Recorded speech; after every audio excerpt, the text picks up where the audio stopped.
Pastèque ou melon, madame la nutritionniste, aidez-moi à choisir. Quel est le meilleur fruit entre la pastèque et le melon? Donc, je vais aller droit au sujet, mais avant, je vais déjà dire à tout le monde que le choix des aliments ici, les recommandations, ça va dépendre essentiellement de votre santé.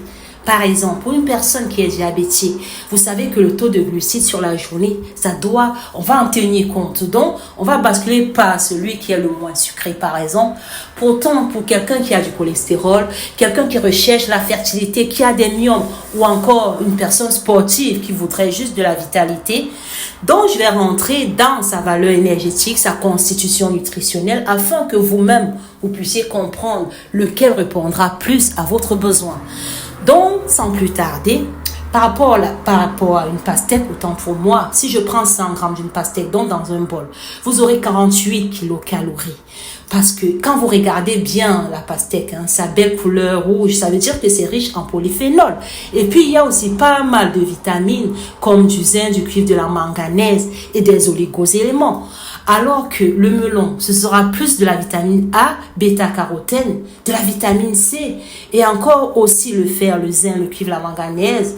Mais le pastèque a l'avantage de vertus rafraîchissantes et elle reste plus sucrée comparé au melon.